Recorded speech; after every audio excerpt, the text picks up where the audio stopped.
Halo sahabat cinta kimia, jumpa lagi di video seri Kimia Dasar. Kali ini kita akan membahas tentang logam dan pemisahannya bagian pertama. Setelah kita mengenal unsur-unsur yang berupa logam dan non-logam saat kita belajar tentang tabel periodik unsur, saatnya kita pelajari sesuatu yang lebih aplikatif, yaitu tentang bagaimana kita, manusia, memanfaatkan ilmu pengetahuan dan teknologi untuk mendapatkan logam, baik itu tersedia sebagai logam murni ataupun sebagai paduan logam di alam. Beberapa logam di alam tersedia dalam bentuk biji logam yang mana saat kita mau mengekstraknya perlu dilakukan tahap purifikasi terlebih dahulu untuk menghilangkan pengotor-pengotornya dan menghasilkan campuran logam. Tahapan yang cukup krusial adalah di bagian ini. Bagaimana kita melakukan proses ekstraksi logam untuk mendapatkan logam murni. Dan metode ekstraksi ini berbeda-beda loh teman-teman, bergantung pada reaktivitas logam. Ngomong-ngomong tentang reaktivitas logam, kalian bisa tebak tidak di antara emas, besi, natrium, dan magnesium, manakah yang paling reaktif? Jawabannya adalah natrium. Tebakan kalian benar tidak? Buat lebih jelasnya, dengarkan penjelasan ini ya. Ada yang namanya urutan reaktivitas logam. Tentunya urutan ini adalah hasil dari penelitian para ilmuwan yang dibuat untuk memudahkan kita dalam mempelajarinya. Urutan ini disusun berdasarkan reaksi terhadap air, udara, dalam hal ini adalah reaksi pembakaran, dan larutan asam. Seperti apa urutannya? Ini dia. Logam golongan alkali menempati urutan paling atas, dilanjutkan golongan alkali tanah. Nah, logam kalium, natrium, dan kalsium tergolong memiliki reaktivitas yang sangat tinggi atau sangat reaktif. Magnesium, aluminium, dan seng tergolong cukup reaktif. Lalu besi, timbal, dan tembaga tergolong sedikit reaktif. Dan yang terakhir adalah perak, emas, dan platina tergolong sebagai logam yang tidak reaktif sama sekali. Perbedaan sifat kereaktifan logam-logam ini menentukan cara bagaimanakah kita mendapatkannya sebagai logam murni dari alam. Sebagai contoh, untuk logam-logam yang berada di atas karbon dalam urutan reaktivitas, diekstraksi dari bijinya melalui proses elektrolisis, sedangkan logam yang berada di bawah karbon diekstraksi melalui reduksi dengan kokas atau arang yang mengandung karbon. Jadi, karena karbon lebih reaktif dari logam-logam tersebut, bisa digunakan sebagai agen reduksi. Nah, yang menarik adalah untuk logam-logam yang berada di bawah hidrogen. Logam-logam tersebut memiliki sifat tidak bereaksi dengan air atau asam sehingga tidak mudah terkorosi, dan mereka sudah tersedia di alam dalam bentuk logam murninya. Jadi tidak perlu menggunakan metode khusus untuk mengekstraksinya, cukup memisahkannya dengan cara fisik saja. Nah, sekarang kita akan fokuskan pembahasan kita dengan logam yang diekstraksi melalui elektrolisis atau logam yang memiliki reaktivitas tinggi.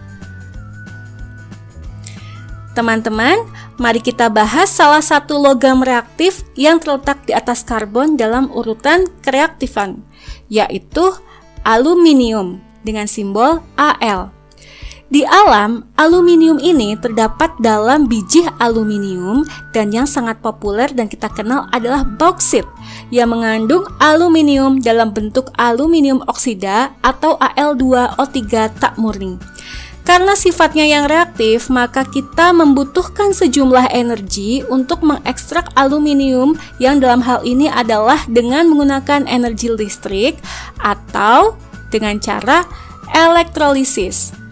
Proses elektrolisis ini digunakan tidak hanya untuk mengekstrak aluminium saja, tetapi juga untuk logam-logam lain yang memiliki reaktivitas tinggi atau di atas karbon pada urutan kereaktifan tadi ya. Sekarang kita akan ekstraksi aluminium tersebut dari bauksit. Bagaimanakah caranya? Jadi, bauksit dihancurkan terlebih dahulu, lalu dipurifikasi dengan mencucinya dengan natrium hidroksida panas dan dikalsinasi untuk menghasilkan aluminium oksida yang berupa padatan seperti serbuk berwarna putih ini.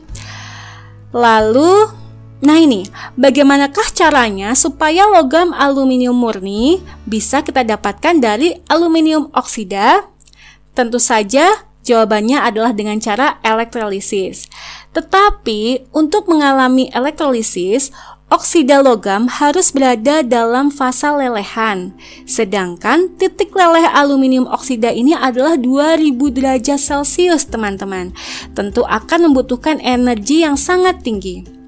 Tetapi ada cara yang lebih efisien yang bisa kita tempuh, yaitu aluminium oksida tersebut dilarutkan dalam lelehan kriolit yang bisa meleleh pada suhu yang jauh lebih rendah, yaitu 900 derajat Celcius. Jadi kita bisa melakukan elektrolisis dengan energi yang lebih rendah. Sekarang kita akan berbicara tentang elektrolisis aluminium ini. Proses ini dapat digambarkan seperti ini, teman-teman. Ini adalah kotak baja sebagai bagian terluar dari sel elektrolisis, lalu grafit sebagai lapisan dalam digunakan sebagai katoda, dan ini adalah larutan aluminium oksida dalam lelehan kriolit. Elektroda yang satunya lagi ditempatkan seperti ini, berbahan grafit dan bertindak sebagai anoda. Proses elektrolisis dimulai dengan mengalirkan arus listrik searah dari sumber tegangan listrik. Elektron dari kutub negatif akan mengalir menuju katoda, sehingga katoda akan menerima elektron atau mengalami reaksi reduksi, dan sebaliknya, pada anoda terjadi pelepasan elektron atau mengalami oksidasi dan bermuatan positif. Untuk mengingatnya, ini bisa membantu. KRAO atau katoda reduksi, anoda oksidasi, dan kenapa atau katoda negatif, anoda positif. KRAO, kenapa? Ingat-ingat ya teman. Nah, kembali ke elektrolisis aluminium. Karena tadi aluminium oksida dilarutkan dalam kriolit, maka Al2O3 tersebut terdisosiasi menjadi Al3+ dan O2- dan ion-ion tersebut dapat bergerak bebas. Namun, pada saat terjadi aliran listrik, ion positif atau dalam hal ini Al3+ akan tertarik ke arah kutub negatif atau katoda mengalami reaksi reduksi, yaitu Al3+ menerima 3 elektron dan tereduksi menjadi Al. Ini adalah lelehan aluminium yang menjadi produk dari reaksi elektrolisis ini dan bisa dipisahkan dari campuran tadi dengan mudah karena densitasnya yang tinggi dan bisa dialirkan ke luar. Lalu apa yang terjadi di anoda? Yaitu ion negatif atau O2- akan tertarik ke kutub positif atau anoda dan mengalami reaksi oksidasi, yaitu 2O2- berubah menjadi gas oksigen atau O2 dengan melepaskan 4 elektron, dan gas tersebut dapat dengan mudah menguap dan menghilang. Jadilah kita bisa dapatkan aluminium murni dari proses elektrolisis ini. Simpel dan menarik, bukan? Nah teman-teman, sampai sini dulu ya pembahasan tentang logam dan pemisahannya bagian pertama ini. Kita akan lanjutkan ke bagian berikutnya di episode selanjutnya. Sampai jumpa!